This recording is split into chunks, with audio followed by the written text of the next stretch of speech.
I'd just like to commence our ceremony and just welcome everyone here, but just commence this ceremony with an acknowledgement of the country. This is not my country. I'm from the north coast of New South Wales, but as a respect, I'd like to pay respect to the area in which we meet and gather, the place where we started the institute, and the institute, which is now an RTO, now was actually birthed right here in Inala. So in my language, we would say an acknowledgement and a sign of respect was saying Nalina Julgan, Nalina Garima Malajulgan, Nalina Garima Malajulgan, which means basically we pay respects to the country in which we work and operate, and we pay respects to elders and practices that have been here for a very long time. You may have heard of an acknowledgement of the country before, and I know that sometimes it's said in certain ceremonies and things, but this is a practice in my people's tradition that's been happening for a very, very long time. The Bundjalung and Gumbaynggirr nation groups actually are divided by what's known as the Clarence River, and sometimes during low tide, that river would be so low that you could actually walk across from one nation group to another.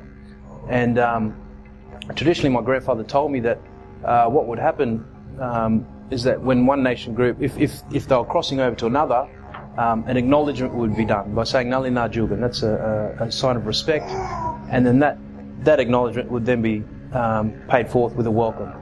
Welcome to the country in which you're now entering, and that's something that we do at the institute, and we pride ourselves on, is that we say acknowledgement in important times and in ceremonies and even at our staff meetings. But it's a practice that's been happening in Australia for a very, very long time, and something that we're continuing to do today. Just a little bit about the institute. We started about 3 years ago, and we had a big goal of becoming a registered training organisation, so that we could actually give out certificates and diplomas and to not only the Nala community, but we had a big vision of providing education and training to people all around the country.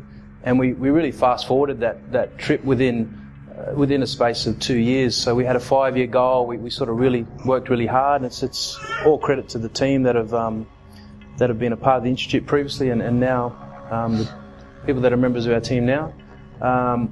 And this is kind of like the fun part of my job, is just to have graduations where we can see students come along, bring their families, and then be awarded certificates, which is they can take with them to go into jobs or even get things like pay increases and further opportunities within the workplace. But it's an exciting time for all of us, because we can see students come in and they've started, and then some students have never studied before, others are upgrading, upskilling. But this is really it's kind of like the fun part of our job, to see students come in and get their certificates and in front of their family and friends, and that's what it's all about. We used to have really big graduation ceremonies, but because we're getting so many more students, we like to have smaller ceremonies where students can come in and bring their families and have a bit more of an intimate sort of gathering. But that's it. That's a little bit of history about the institute, how we started. We've got some really big plans for the future, and just want to welcome everyone to the graduation ceremony today, and hope you enjoy yourselves.